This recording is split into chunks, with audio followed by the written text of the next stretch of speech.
Hello everyone, I am Harshika Narula from Grade 8A, Lexicon International School, Kalyani Nagar. Today I will be helping you to make a panda reading program by which we can read Excel files easily. So basically we are going to use Panda, which is a library that we import and then use to get information out of different datas. So first of all, I have downloaded a Excel sheet. It can be an Excel sheet you already have or you can download one. So you click on download and then you drag and drop it in the same project file. So you can see here I have the supply plan Excel. Now first we will import pandas.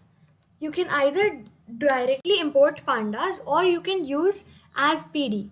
So what as PD does is every time you need to use pandas, you don't have to write the whole word. You only need to write PD. Next, I have used a variable to store the read CSV. That means the data I get from the supply plan in a particular variable. After I have done that, I have printed df to see what the result comes. Let us see.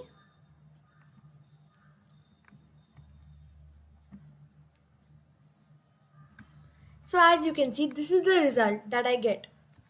But you might be able to see that it is not showing the whole data. It is giving dot dot dot, which is ellipsis, everywhere. It is showing me the first 5 datas and the last 5 datas and the first 3 columns.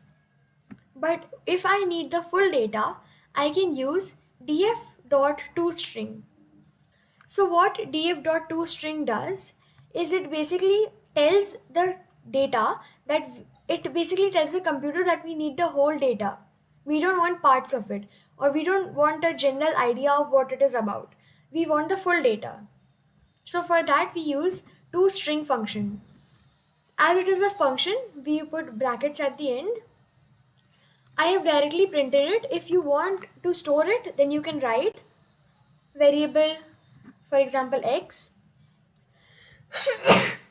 sorry, and then df dot to underscore string brackets. So this way the value will be stored in variable x. For now I will not be writing it. Now you will ask me why df and what is this that I've got? What is df? I have read the file, but how can I use it? How can I understand it? DF is nothing but data frame. A data frame helps us to store different datas and then later on we can use it in our big projects. Next I have used iloc. Iloc again is another function. So what iloc does is it tells me if I want to see a particular data, I don't want to see the full 200 data entries. I just want to see the data number 14. So what I will do, I will use iloc. Iloc is a function and there is also a function called loc. So both do the same thing just in different ways. So first I've used iloc and I've written 14. So it will take the row 14. Let's see.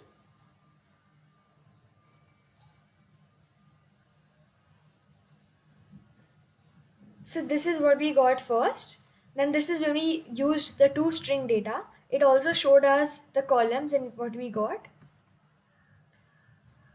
Then in the end, you can see we got all the information about data number 14. So it is showing in a different way and not in a full column, I mean row. It is showing in a more viewable way, which is easy to understand. So it is first showing me the name, which is product.part number. As you can see here, it is one of the columns. So it's showing me all the columns and the data that the number 14 has in front of it. So I have different datas over here. Now let's see the next command.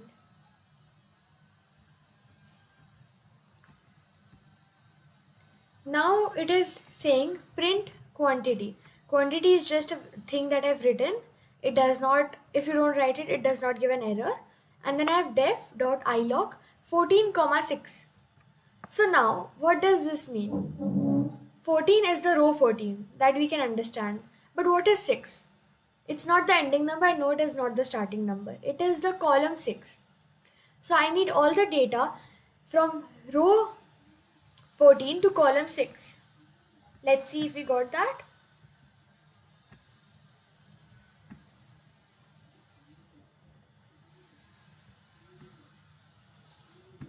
So here we have got the data using iloc of 14 and 6.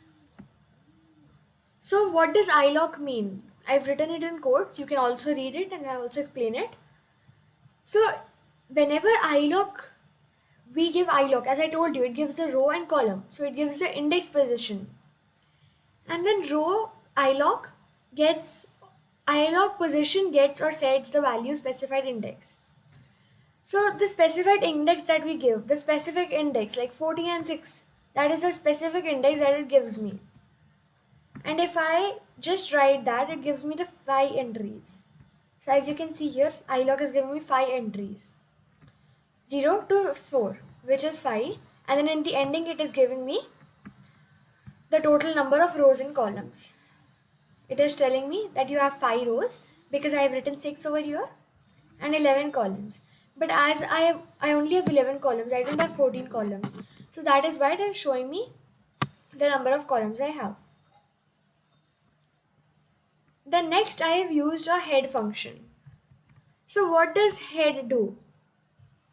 Head basically helps me to understand that okay, I have this big data, but I don't want to know what it means. I don't want to see every entry. I just want to see basically what it does. So for that I can use head or tail. Both are same commands, just with a little different thing. Head helps you to see the first 5 entries and tail helps you to see last 5 entries. You can also use it in specified way by writing the number that you want in the bracket. And you can also use toString to see every column of it and not only some column of it. So you can see over here.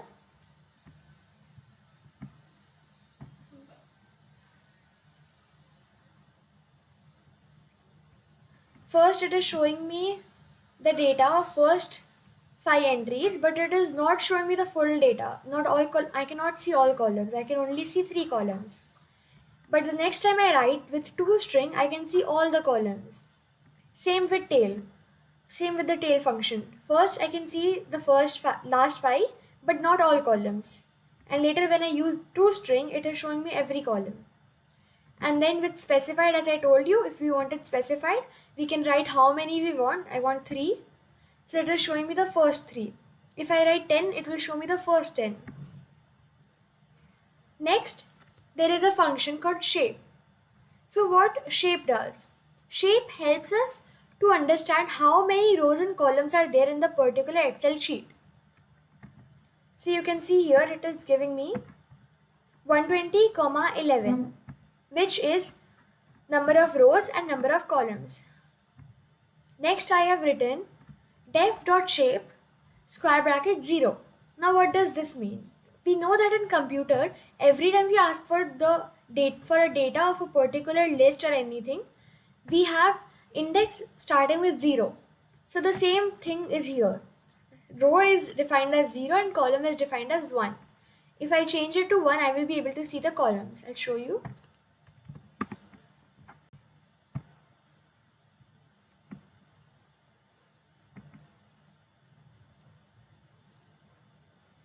So you can see now it shows 11 instead of 120.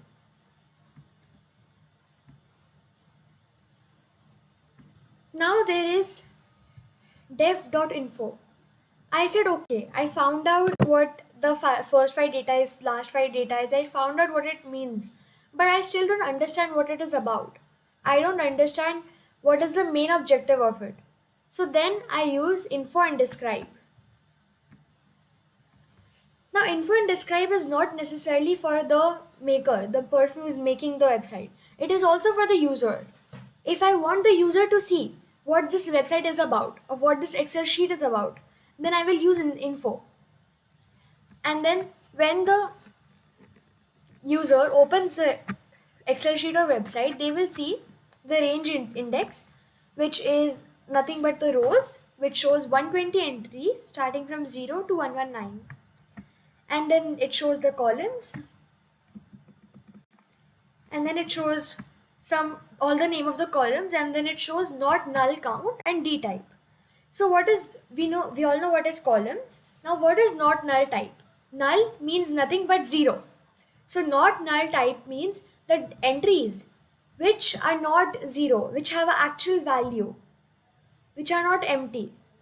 So that is why it is showing everyone is not null. Every entry has 120 not null, but only one planning cycle has null value, 0 null value. That means all the values in it are 0. There is no value given in planning cycle. I will also show you once. Here you can see planning cycle and it says NaN, which is not applicable or not needed, whatever you want to think.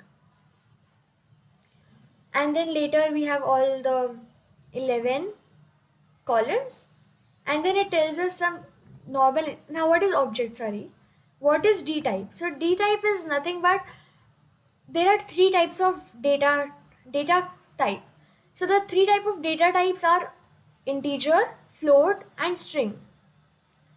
Now string can also be said as object. That is why we have object over here, integer over here, and float over here. Then next it shows me all the D types, which is I have one float, two integers, and the rest all are objects. Now it tells me how much memory is used in this Excel. So of course it can be different in every computer and every Excel sheet.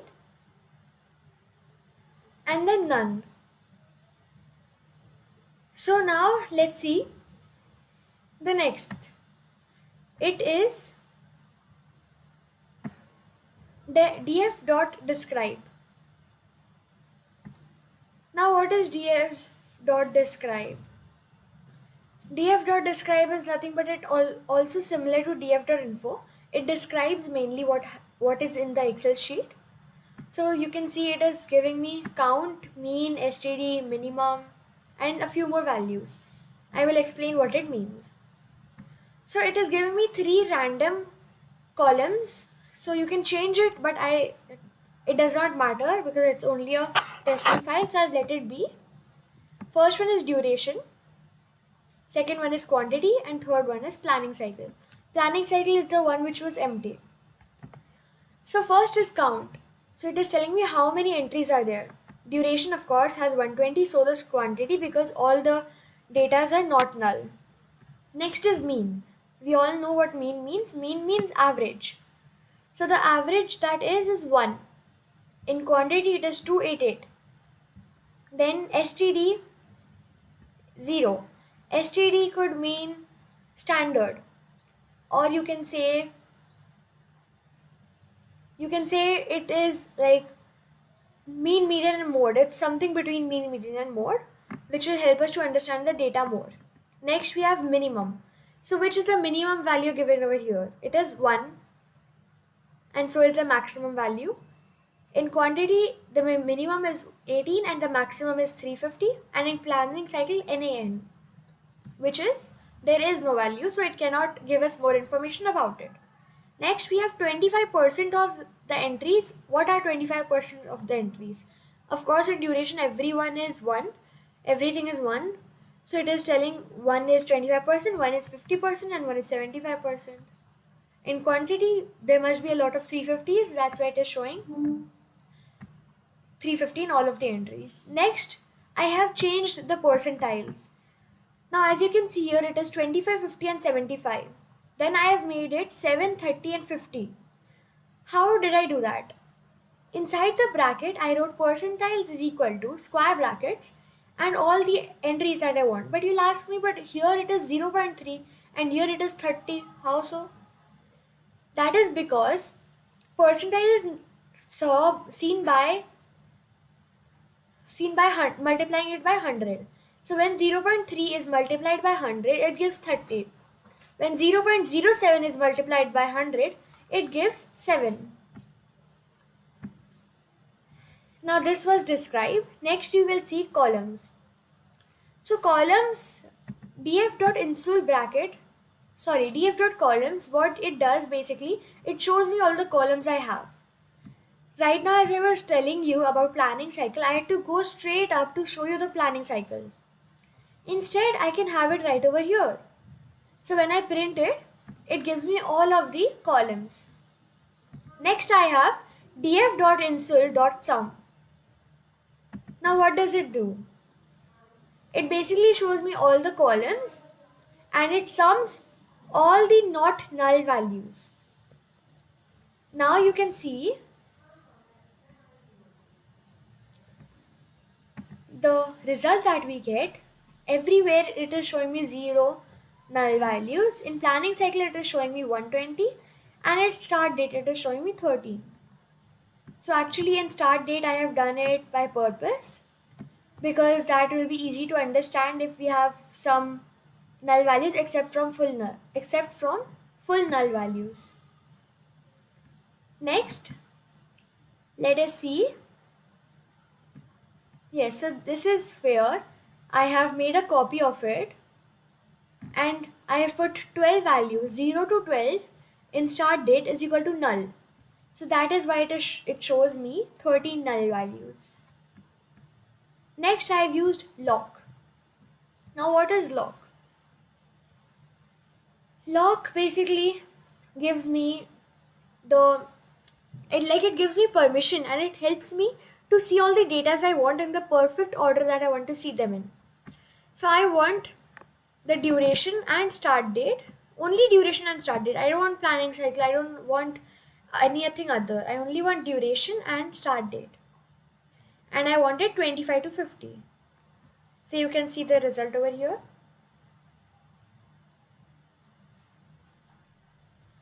It gives me 25, starting from the data 25, ending to the data 15.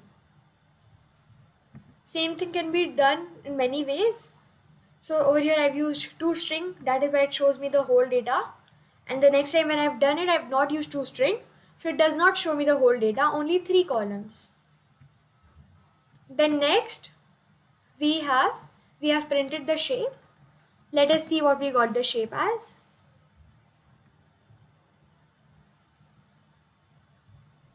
We got the shape as 120,11. Now what I will do, I will remove a few of the columns to see if it differs in the shape. Now how will I do that? First, I will use in place is equal to true and axis is equal to 1, and I use the function drop NA. So what drop NA does is it drops the value and in place is equal to true. That means it will remove it and it will change the necessary in the remaining data, and axis is equal to 1.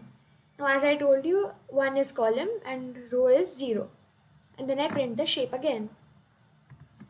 And as you can see here,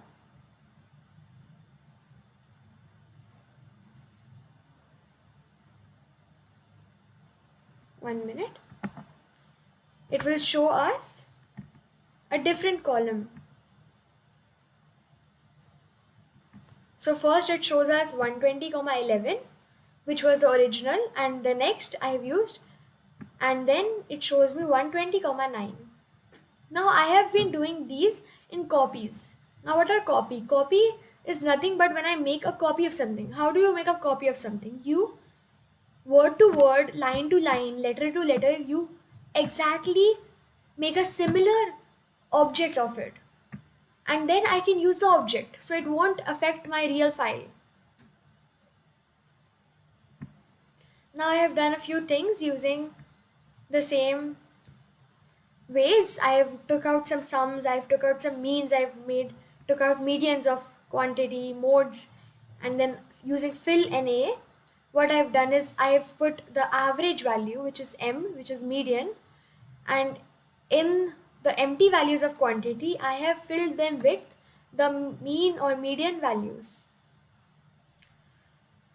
Now, if you want to see that I have a data of 120 entries. But how will you use the data if some of the values are null? If some of the values don't have a value, how will you use them? It will be very hard to use them. Hence, we will use duplicate count. Now what we will do, first we make it because I don't want to use the previous one, I will make a duplicate of it, and then I will use the function dot drop underscore duplicates.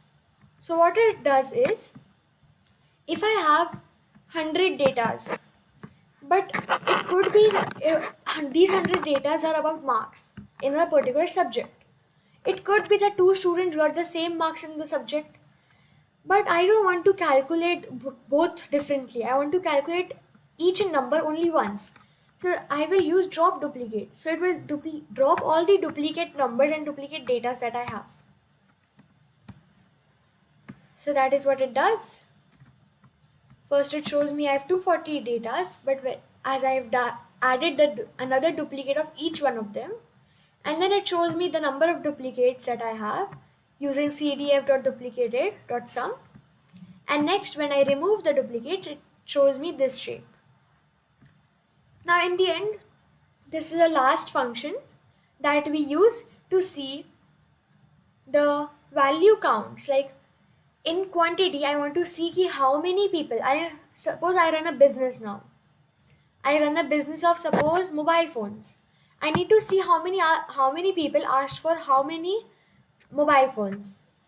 So I will use dot value underscore counts. As you can see, it is showing me that 350 number have been asked in 96 entries. 44 number has been asked in 17 entries, and so on. I hope you liked my video. Enjoy coding, and don't forget to like and subscribe to my channel. Soon I will be sharing a video on NumPy. It is going to be very interesting and it will highlight the importance of NumPy. Thank you and enjoy coding.